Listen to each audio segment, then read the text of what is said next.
Bom dia a todos, meu nome é Magno Federici Gomes, eu sou professor da PUC Minas e da Escola Superior Dom Helder Câmara, e hoje, no dia 29/4/2020, nessa disciplina de previdenciário para Minas, nós vamos continuar tratando sobre os benefícios de incapacidade. Então, eu estou intitulando esse vídeo de benefício de incapacidade, segunda parte, e o objetivo na aula de hoje é que consiga lecionar o auxílio-doença e o auxílio-acidente, né? Mas se não houver possibilidade, aí, então a gente vai só até o auxílio-doença.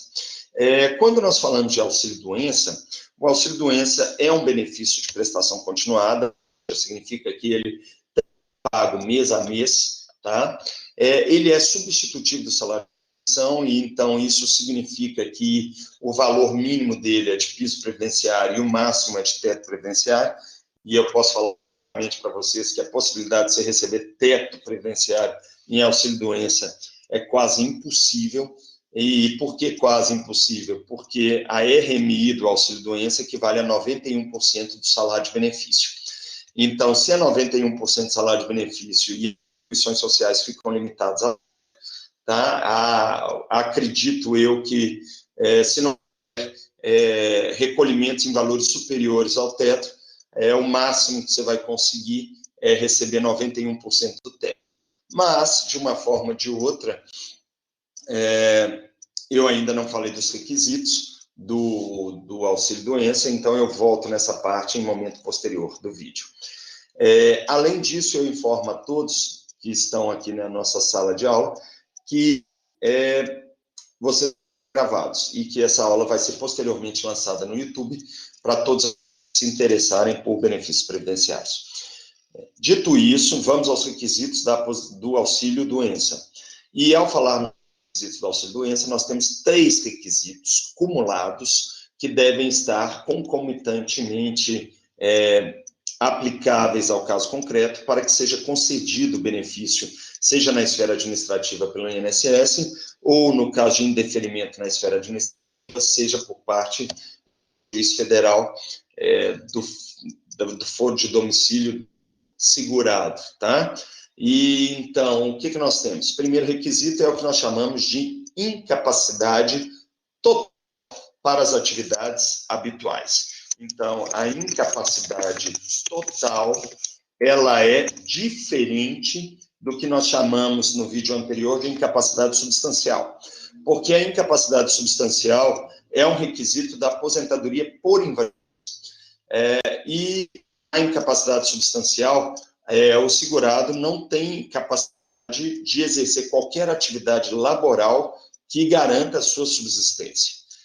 E aqui, na incapacidade total, nós estamos falando de uma incapacidade total para as atividades habituais do segurado. Então, quando a gente fala, por exemplo, de um professor, e um professor que dá muitas aulas por semana, ele está afônico, ele está incapacitado para as atividades habituais. Por sua vez, o fato dele estar afônico não o impede de realizar outras atividades, né, que possam garantir a sua sobrevivência. Se for professor com outras habilidades e competências, é claro. Mas quando a gente fala, então, de um professor afônico, esse professor afônico não consegue lecionar. E não conseguindo lecionar, sendo essa a sua atividade, ele já tem, né, o requisito da incapacidade total. Eu relembro a aula passada, né, e a aula passada significa o seguinte, que essa incapacidade total para a atividade habitual, ela deve ser constatada em perícia junto ao INSS ou perante médicos do SUS ou mesmo perante empresas conveniadas com o INSS. Dito isso, o segundo requisito, que seria a incapacidade temporária, né? E essa incapacidade temporária, ela é totalmente diversa da incapacidade permanente. Quando a gente fala de incapacidade temporária, nós estamos falando que o médico perito do INSS, ele vai verificar o tempo que o segurado, um tempo estimado, em que o segurado estará apto para as suas atividades laborais. Então, como seria estimado para essas atividades laborais?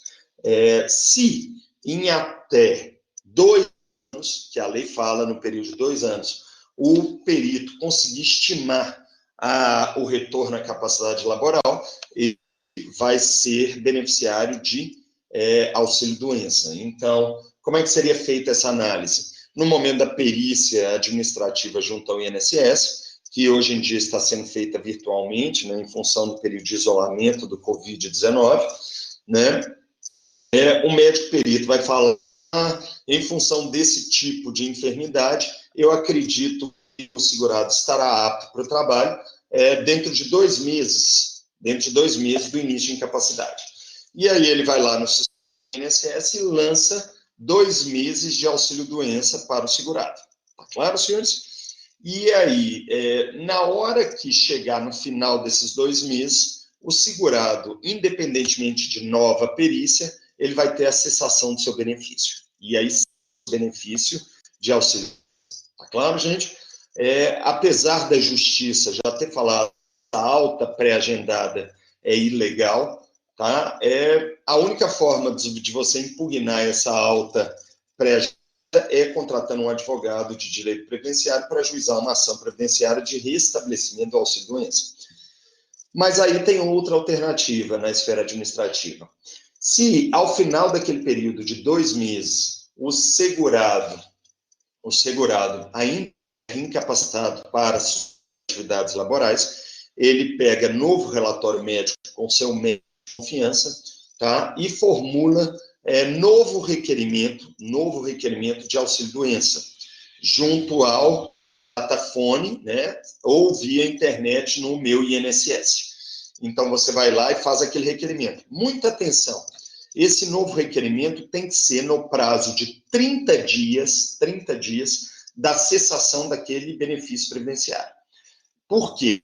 Porque sendo no 30 dias, né, na hora que o segurado se submeter à nova administrativa perante o INSS, e o perito do INSS constatar aquela incapacidade, que ela continuou valendo a partir da primeira auxílio-doença, ele vai determinar o pagamento do auxílio-doença a partir da cessação do primeiro auxílio-doença. Então, ele vai continuar recebendo automaticamente. Então, é importante que se faça esse requerimento 30 dias da cessação do primeiro auxílio-doença, para que continue recebendo um emendado no outro, ou seja, benefício o primeiro auxílio junto com o segundo auxílio-doença. Então, isso é importante. Eu volto a falar para vocês que, em função de incapacidades administrativas ou de número diminuído de peritos perante o INSS, a então presidente Dilma entendeu que era possível fazer perícia perante médico do SUS, né? E já existe a possibilidade das empresas conveniadas. Eu volto a falar para vocês que essa continuidade de benefício, ela não é imediata. Então, se faça a segunda perícia para concessão do segundo auxílio-doença, é provável que o segurado fique sem receber o benefício. E ele vai receber retroativo a partir do momento que a segunda perícia constatar a manutenção dos requisitos do auxílio-doença. Além disso, é importante a gente falar que nós temos um terceiro requisito, que, em regra geral, seria o cumprimento da carência. E a carência do auxílio-doença, em regra geral, é de 12 contribuições sociais. 12 contribuições sociais. Eu falei na aula passada que existem exceções previstas no artigo 26 da Lei 8.213 e também no artigo 150, que são, obviamente, as doenças de segregação social e compulsória, do artigo 151, e ainda os auxílios doenças acidentários, que decorrem de acidentes de qualquer natureza, de doenças laborais ou ocupacionais, nos termos da Lei 8.213. Além disso, nós temos mais. Tá? Então, preenchidos esses 3 requisitos de incapacidade total para as atividades habitadas. 2, que essa incapacidade seja temporária, tá bom? Pelo um período de 2 anos, e ainda o cumprimento da carência, nós temos, de fato, os requisitos ensejadores do auxílio-doença. Eu quero fazer mais uma observação sobre a incapacidade temporária, porque o então presidente Michel Temer, e verificando essa dificuldade de realização de perícias, ele tentou diminuir as perícias periódicas para a doença para 6 meses, tá? E ele tentou diminuir isso por meio do regulamento da Previdência. Então, foi por decreto presidencial regulamentar. E ele determinou uma verdadeira devassa sobre os benefícios de capacidade naquele período. Acredito que tenha sido ao redor de 2014, 2015, por aí, não é isso? Não, foi em 2016, perdão.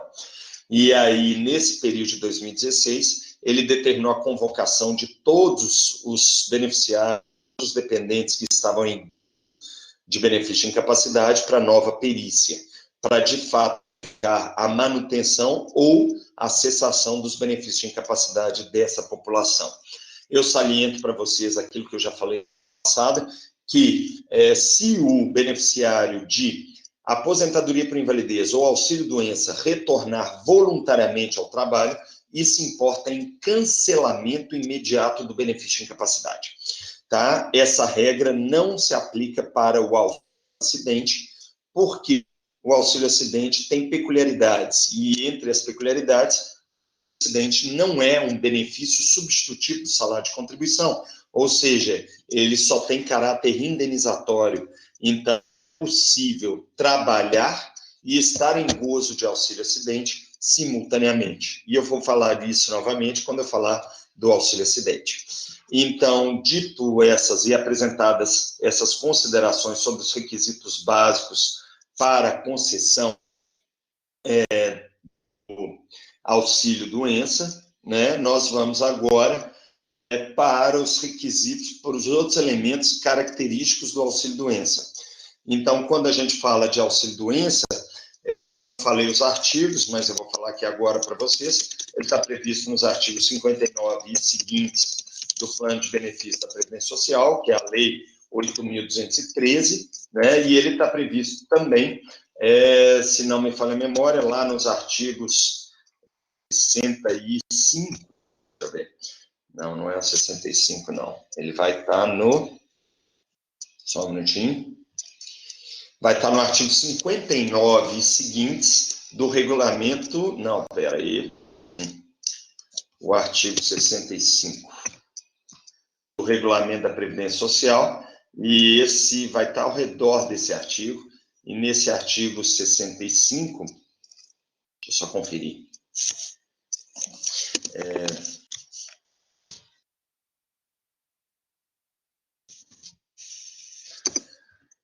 no auxílio-doença nós temos ainda a característica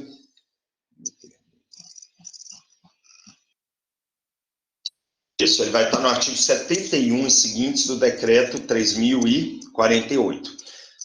E quando nós falamos desse artigo 71 e seguintes do regulamento da Previdência Social, decreto 3.048, nós temos outros dispositivos de interesse que são, vamos lá, vou para vocês, de plano. Primeiro dispositivo de interesse, DIB. Né? Então, quando a gente fala da DIB, senhores, a DIB é igual ao da aposentadoria por invalidez se na perícia for constatada a invalidez de plano. Então, o que significa isso? Vamos passar rapidamente, porque isso eu já falei no vídeo passado. Se o é empregado, a DIB equivale ao 16º dia do afastamento do segurado obrigatório empregado. Tá bom, gente? Se o requerimento do benefício previdenciário foi formado 30 dias daquele afastamento. Então, isso é básico. Tem que ser 30 dias do afastamento. E nós temos mais, né?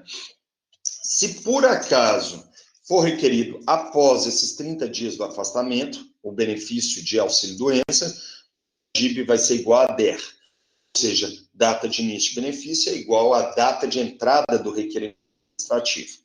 Agora, em se tratando dos demais segurados, nós temos o quê? Que os demais segurados, a DIB vai ser a data do afastamento. A data do afastamento. E quando vai ser essa data do afastamento? Se, por acaso, o requerimento for formulado em até 30 dias daquele afastamento da atividade laboral. Ou seja, a data de início da incapacidade, tá?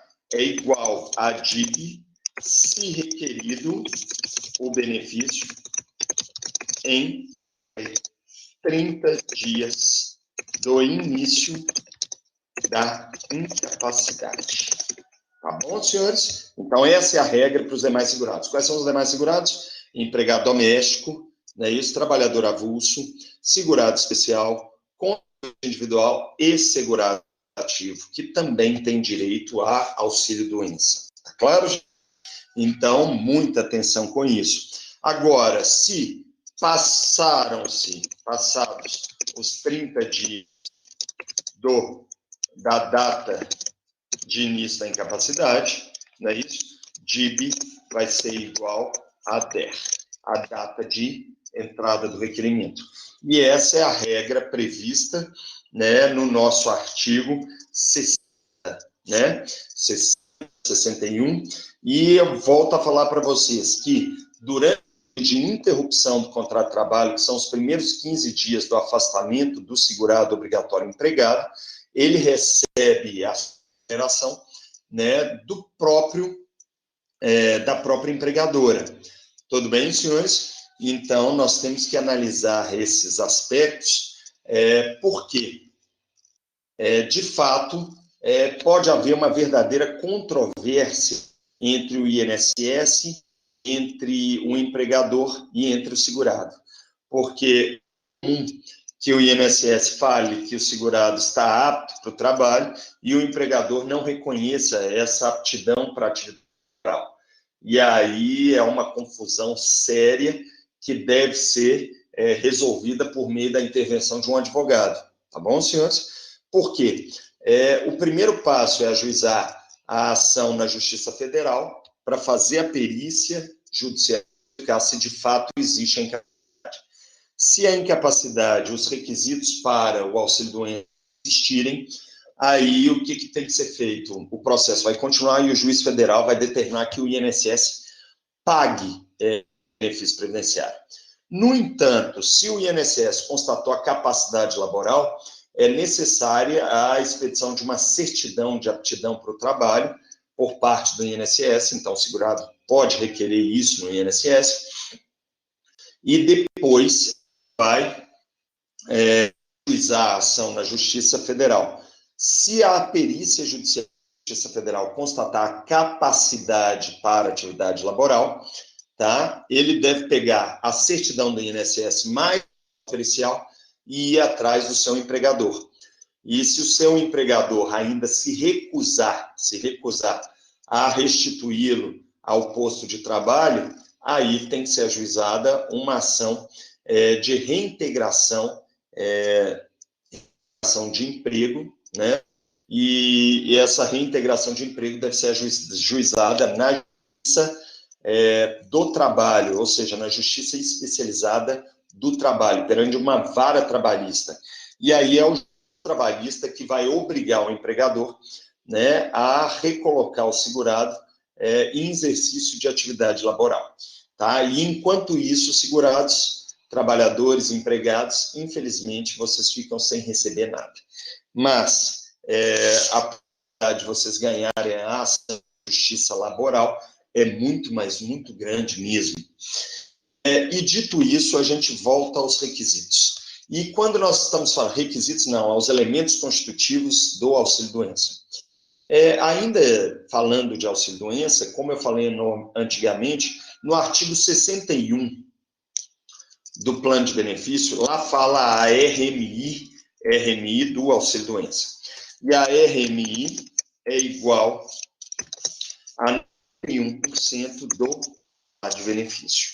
Tá? E essa regra, ela está lá no artigo 1 do plano de benefício, né? E ela demonstra o seguinte, que é mais interessante para o INSS pagar a doença do que pagar a aposentadoria por invalidez. Porque o valor do auxílio-doença é inferior, né? E sendo inferior,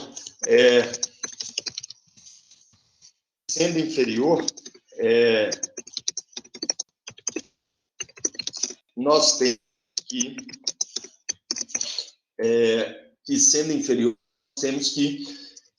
nós temos uma orientação extraoficial do INSS de pagar auxílio-doença por um longo período antes de se verificar a aposentadoria por invalidez, ou seja, antes de se conceder ou se converter o auxílio-doença em aposentadoria por invalidez. Então, o que nós temos aqui? De plano, tá? O INSS vai conceder, de fato, a doença para pagar menos, depois de longo período de auxílio-doença, fazendo inúmeras perícias, verdadeira via-crucis para o segurado, aí, quando ele desistir de fazer essas perícias, aí sim conceder a aposentadoria por invalidez. Eu falo para vocês o seguinte, para terminar esse ponto aqui, o cálculo do salário de benefício para o auxílio doença é diferente dos demais benefícios previdenciários, porque ele vai estar previsto no artigo 33 do Plano de Benefícios da Previdência Social. E lá no artigo 33, então, se a gente volta lá no artigo 33, né, nós temos claramente o seguinte, prestem muita atenção, vai ter um parágrafo específico, né, a renda mensal, que vai ser, peraí, vamos lá, vai estar lá no artigo 30, vai estar no artigo 29, vai ter um parágrafo 29, se não me falha a memória, tá? Então, vai ser lá, isso, no parágrafo 10 do artigo 29, nós temos o cálculo salário de benefício para os auxílios doenças. Então, o salário de benefício previsto no artigo 29 do Plano de Benefício da Previdência Social para efeitos de auxílio-doença é a média aritmética simples das 12 últimas contribuições. Está claro, senhores? Então, se a gente fala de não tendo 12 últimos salários de contribuição, vai ser a média aritmética de todos os salários de contribuição. Ou seja, 100% dos salários de contribuição, caso não haja 12 salários de contribuição. Então, é uma regra que foi instituída pela então presidente Dilma, né, que é uma regra de fato justa, trazida pela Lei 13.105 de 2015, para que haja valor de auxílio-doença mais condigno e justo, equivalente com as contribuições do segurado. Então, esse cálculo, essa regra de salário de benefício, ela cumpre o princípio do equilíbrio financeiro e atuarial determinado pela Constituição. Além disso, senhores, então vamos seguindo nossos trabalhos, voltando lá para o 61, agora a gente tem que falar o seguinte, muitíssima atenção, eu saliento para vocês que durante o auxílio doença é possível obrigar os segurados que estão em gozo de auxílio doença a se submeterem ao serviço da reabilitação profissional, para que ele seja treinado e habilitado a outra atividade profissional que possa assegurar a sua subsistência.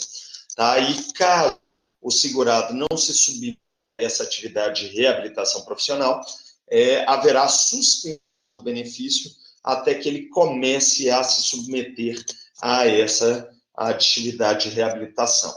Tudo bem, senhor? Durante o auxílio-doença ou mesmo a aposentadoria por invalidez, o segurado empregado ele é considerado licenciado, né, pela sua empregadora, tá bom, senhores? Pela sua empregadora. e ele tem direito ao retorno ao posto de trabalho na própria empresa ou na corporação, caso a empresa tenha falido, tá, já exercendo atividade semelhante com a mesma remuneração após a verificação da capacidade laboral. Esse direito ele é resguardado ao segurado obrigatório empregado, tá bom, senhores? Não aos demais segurados, porque os demais segurados, em regra, não possuem o quê? Vínculo empregatício. Tudo bem, senhores? E dito isso, senhores, eu tenho mais um dispositivo importante, que é o de invalidez progressiva. E o que é a invalidez progressiva? A invalidez progressiva em um conceito simplificado, seria a manutenção dos pagamentos de benefício de incapacidade por um período, né, de até 1 ano e meio, em função de um recebimento por um longo período desses benefícios de incapacidade. Esse instituto ele está previsto no artigo 47 do plano de benefício.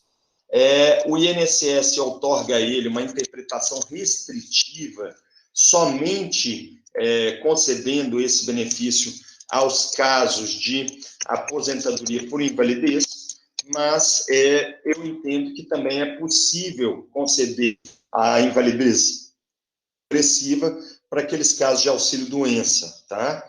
E se você recebeu um longo período de auxílio-doença, você também tem direito à invalidez progressiva. Então, quando a gente fala de invalidez progressiva, os requisitos da invalidez progressiva são os seguintes. Prestem muita atenção, senhores. Então, vamos lá.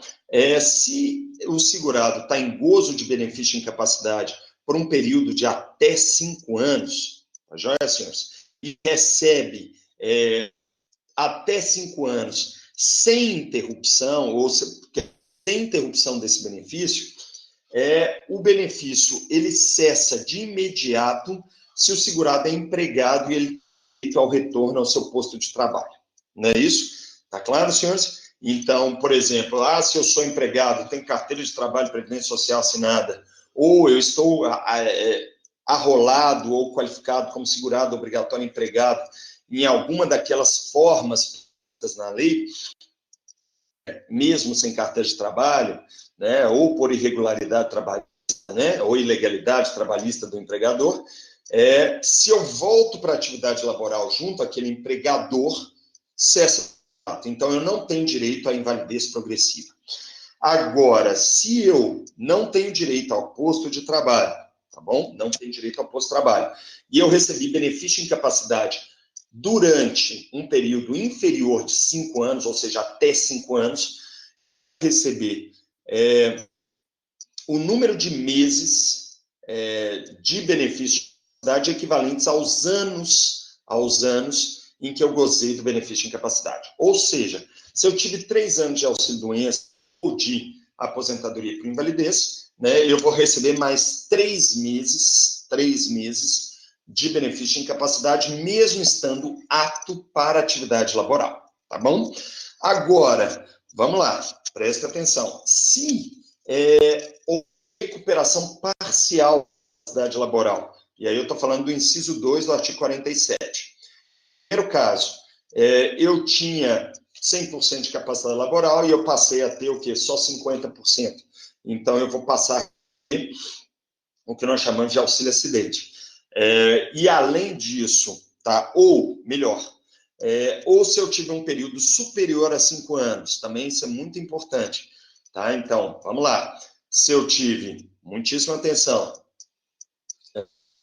retorno, ação de capacidade laboral parcial, se eu fiquei recebendo aposentadoria por invalidez ou auxílio-doença por mais de 5 anos, ou seja, 5 anos e 1 mês, por exemplo, ou se por acaso eu tive ainda, fui reabilitado profissionalmente para outra atividade habitual, então aí, ou seja, eu tive um caso de reabilitação profissional, então aí nós temos aqui, quando a recuperação for parcial, ocorrer após o período do ensino, ou quando ele for declarado apto para exercício de atividade diversa da qual ele habitualmente exercia, né, a aposentadoria ou o auxílio-doença vão ser pagos ainda no período de 1 ano e meio, tá? Ou seja, 18 meses. E nesses 18 meses nós teremos a seguinte forma de pagamento, tá? 100% do valor do benefício previdenciário durante os primeiros 6 meses. Durante os primeiros 6 meses. Nós temos aqui a letra A do chat que eu estou indicando para vocês. Então, eu vou continuar recebendo o mesmo de benefício de incapacidade por 6 meses. Nos segundos 6 meses, ou seja, de 6 meses e 1 dia até 1 ano, né, eu vou receber metade, 1/2 do valor do benefício, então eu vou receber só 50%, né, e aí entra a letra B do artigo 47, né, e finalmente nós temos ainda a última hipótese, que depois de 1 ano, depois de 1 ano e 1 dia, até 1 ano e 6 meses, ou seja, nos próximos 6 meses, ou seja, nos terceiros 6 meses desse 1 ano e meio, nós vamos receber até 25% do benefício de incapacidade. Então, ele vai reduzindo. Ele mantém-se o pagamento integral nos primeiros 6 meses, depois reduz pela metade, e depois reduz 75%. E essa 75% de redução porta num pagamento de 25% a favor do segurado. Tá claro? E isso nós chamamos de invalidez progressiva, que está prevista no artigo 47 do Plano de Benefício Social e também está regulamentado, né, no Regulamento da Previdência Social. E essas são as definições que eu tinha que falar para vocês relacionadas com o auxílio-doença. A partir de agora, eu vou entrar, né, já que não tem tempo ainda, no benefício de incapacidade, ou seja, no terceiro benefício de incapacidade, nós chamamos de auxílio-acidente. E ao falarmos de auxílio-acidente, o auxílio-acidente, ele é um benefício, né, que normalmente não tem carência. E por que ele não tem carência? Porque ele tem característica ou risco social derivado do que a gente chama de acidente. Seja um acidente de qualquer natureza, seja um acidente do trabalho. Tá bom, senhores? Então, ao falarmos desse acidente de qualquer natureza ou acidente de trabalho, isso significa que ele é imprevisível. Então, a gente chama de benefício não programável ou benefício imprevisível, porque o acidente ninguém prevê. Ele acontece. Quando ele acontece, infelizmente, a gente tem que ter um amparo ou a relação jurídica de proteção social do regime geral de previdência social ou mesmo dos regimes próprios, né? Em aplicação subsidiária das normas do plano de benefício, se não houver previsão na norma específica do regime próprio e também do regulamento da Previdência Social. A previsão normativa do auxílio-acidente é apenas um artigo do plano de benefício, que é o artigo 86 do plano de benefício da Previdência Social, a Lei 8.213 de 1991. Né? E ele tem também uma previsão maior da Previdência Social, né? E esse regulamento, se não me falha a memória, vai estar ao redor do artigo 100, mas eu vou conferir aqui enquanto eu vou falando para vocês, porque nesse artigo 100 do regulamento da Previdência Social, nós temos necessariamente, não vai ser o 100 não, vai ser o 104, então peraí, isso, artigo 104 e seguintes, para falar a verdade é só o artigo 104. Então, no artigo 104 do regulamento, nós temos também a previsão, né, do auxílio-acidente. Então, ele está previsto na Constituição, como risco social, a partir do artigo 201, né, mas como benefício somente nesses 2 artigos, que é o artigo 86 e o artigo 104 do Regulamento da Previdência Social. Atenção, como eu falei anteriormente, o auxílio-acidente ele não é um benefício substitutivo de salário de contribuição. Ele tem caráter indenizatório. E por que ele tem caráter indenizatório? Porque os requisitos do auxílio-acidente envolvem uma palavra que a gente chama de sequela. Sequela, tá? E aí eu vou explicar a sequela daqui a pouco para vocês. Então, quando a gente fala de sequela, estamos falando de uma redução da capacidade laboral, mas não de uma incapacidade total para as atividades laborais. Então, a partir dessa ideia, o primeiro requisito do auxílio acidente é a incapacidade parcial para as atividades laborais habituais. Isso é importante. Incapacidade parcial para as atividades habituais. Então, nós vamos falar o seguinte, o segurado sofre um acidente, tá bom, senhores? E esse acidente pode ser acidente de qualquer natureza, incorpora aqui a ideia também, inclusive, um acidente laboral, tá claro? Então, e aí, a partir do momento que ele sofre esse acidente, seja um acidente laboral, seja um acidente de qualquer natureza, ele começa a receber auxílio-doença enquanto ele está incapacitado totalmente para as atividades habituais. E ele vai recebendo auxílio-doença, vai recebendo. Até o momento em que ele se submete a uma das perícias periódicas do INSS, e nessa perícia periódica, o perito chega à conclusão que ele está sequelado, ou seja, que ele tem a sequela que eu tinha comentado para vocês. O que é essa sequela? Ele teve uma redução de capacidade laboral, né? Antigamente era dividido em 25%, 50%, 75%. Hoje em dia não se discute mais essa redução. Então, essa redução pode ser uma redução de 10%, né, de capacidade laboral, ou mesmo de 90%, não importa. Tá? Se ele teve a redução de capacidade laboral, ele está sequelado. Né? Então, a partir do momento que ele tem uma capacidade parcial para voltar a trabalhar, seja de 10%, seja de 90%, ele teve sequela.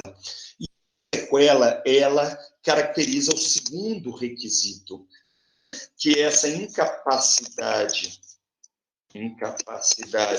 parcial para o trabalho seja definitiva ou também considerada permanente. Tá? Então, a partir do momento que eu tenho a incapacidade definitiva e permanente e ela sendo parcial, eu tenho o Instituto da Sequela. E a partir do momento que eu tenho o Instituto da Sequela, significa o quê? Volta a trabalhar do jeito que você dá conta de trabalhar, você vai continuar recebendo o benefício de auxílio-acidente até que você venha a aposentar. A real é a impossibilidade de cumulação de auxílio-acidente com a aposentadoria. E eu vou explicar isso daqui a pouco, quando eu falar da renda mensal inicial desse benefício. Então, eu estou mostrando para vocês que o auxílio-acidente ele tem caráter indenizatório, ou seja, ele é substitutivo do salário de contribuição. E, por isso, o valor que você recebe de auxílio-acidente pode ser inferior ao piso previdenciário, ou seja, pode ser inferior ao salário mínimo. Tá claro, senhores? Então, é muito comum, e uma vez eu fui consultado por um cliente no escritório sobre a possibilidade de voltar a trabalhar. Era uma senhora que era secretária de uma empresa grande, não vou dar o nome da empresa para preservar o sigilo profissional, né? Recebia uma quantia muito boa na época em que secretários executivos ganhavam muito bem, né? E ela foi cometida de LER, que era, então, lesão por esforço repetitivo, né? Ela digitava muito e ela foi cometida por LER. Ela recebeu auxílio-doença acidentário, porque a LER é uma doença profissional, né? E essa doença profissional está rolada no plano de benefício de previdência social, lá no 2021. Então, isso é considerado como um acidente de trabalho.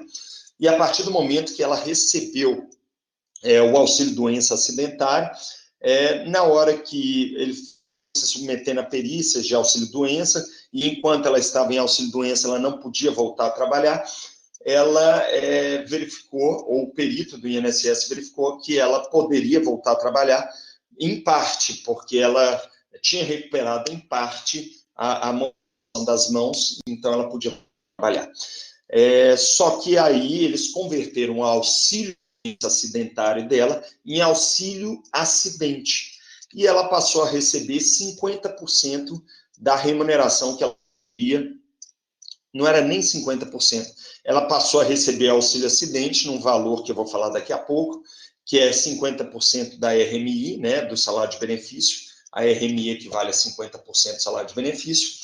E ela começou a receber, e então ela está vendo já há anos e ainda não estava trabalhando, porque ainda tinha rescindido o contrato dela, né, porque não tinha interesse mais em manter um empregado com capacidade laboral reduzida. E aí, o que ela aconteceu? A situação econômica foi apertando, foi ficando cada vez mais difícil, até o ponto que ela veio me consultar para ver se ela poderia ou não voltar a trabalhar. E a resposta é afirmativa, sim. Auxílio acidente tem caráter compensatório. Volte a trabalhar que você vai continuar recebendo seu auxílio. Tá? E então, isso é importante você saber, porque o valor do auxílio acidente recebido a partir de 1997, né, que foi a introdução da Lei 9.528 de 97, ele vale como salário de contribuição.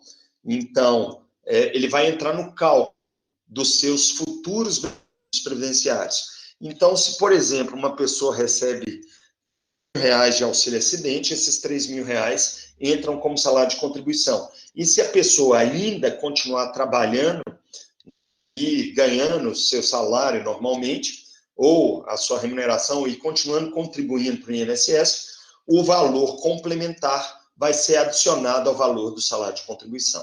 Entendam, tá certo, senhores? Então, se, por exemplo, uma pessoa volta a trabalhar e ele trabalha 20 horas por semana e com essas 20 horas ele consegue receber R$4.000, esses R$4.000 vão ter contribuição social sobre eles, na alíquota contributiva daquele segurado, e além desses 4.000 vai ter a soma do valor do auxílio acidente. E é por isso, a partir dessa regra da Lei 9.528, de 1997, que na hora que o segurado beneficia de auxílio acidente aposentar, ele vai receber só a aposentadoria, não sendo possível a acumulação de auxílio acidente com a aposentadoria. Agora, existe entendimento do TJ, tá, consolidado em precedente judicial, que se os dois benefícios, quais são os dois benefícios? O auxílio acidente e, além dele, a aposentadoria posterior, seja por tempo de contribuição ou por idade, se ambos os benefícios foram concedidos antes da Lei 9.528 de 1997, que entrou em vigência, senhores, ao redor do dia 10 de dezembro de 1997, ou seja, os dois benefícios concedidos antes de 10 de dezembro de 1997, então, aí é possível receber auxílio-doença, auxílio-acidente, ainda aposentadoria cumulativamente. Então, são as regras. E aí, a partir dessa ideia, eu falo para vocês a RMI do auxílio-acidente. Então, a RMI do auxílio-acidente, ele está previsto no parágrafo 1º do artigo 86, né? Parágrafo 1º do artigo 86 da lei, artigo 86 do Plano de Benefício da Previdência Social, e nesse artigo 86 do Plano de Benefício da Previdência Social, parágrafo 1º, a RMI equivale a 5% do salário de benefício. Tá claro, senhores? Então, e não importa a perda da capacidade laboral. Se eu perdi 90%, eu ainda vou receber 50%. Então, o que eu estou falando para vocês é o seguinte, que a RMI é igual a 50% do salário de benefício. E não importa a perda da capacidade. Se ele perdeu 50%, ótimo. Se ele perdeu 90%, sinto muito. Tá já? E se ele perdeu 10%, parabéns, porque ele vai continuar trabalhando com 90% da laboral e provavelmente ele vai ganhar quase a mesma coisa que ele ganhava antes dele receber o auxílio acidente, e ele ainda vai receber 50% de auxílio acidente. Tá claro, senhores? E muita atenção. Nós temos a DIB do auxílio acidente. A DIB do auxílio acidente é a data da conversão, tá? Do auxílio doença em auxílio acidente, né? Constatada na perícia que verifica a sequela laborativa. Tá claro, senhores? Então, temos que os requisitos do auxílio acidente são simples. Eu tenho que ter a incapacidade parcial para a atividade laboral e ainda eu tenho que ter o quê? Que essa incapacidade seja permanente ou definitiva. Tá? Muito cuidado, porque não é pago o benefício no caso de incapacidade parcial e temporária. Tá claro, senhores? Não existe nenhum benefício dentro do princípio da seletividade previdenciária ou da Seguridade Social a ser para quem receba, para quem seja incapacitado parcial e temporariamente da atividade laboral. Esse caso, infelizmente, não está protegido e amparado pelo regime geral de previdência social. Claro, senhores? E, além disso tudo, tá? Além disso tudo, nós temos o quê? Nós temos casos relacionados e específicos a súmulas de Tribunal Superior com relação aos benefícios de incapacidade. Mas isso seria tema de outra aula.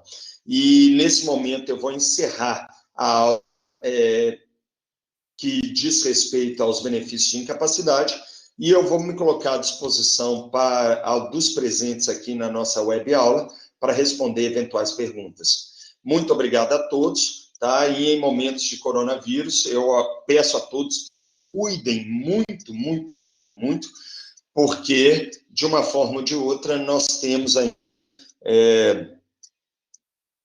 que preservar a vida de qualquer forma. E se por acaso vocês forem acometidos de vírus, né, ou de outra doença incapacitante, nós temos a possibilidade de amparo pelo regime geral de previdência social, caso a pessoa esteja filiada, né, filiada. Agora, eu saliento para vocês que o coronavírus, ele não é uma doença de segregação social, colada no artigo 150, pelo menos não por enquanto, tá bom, senhores?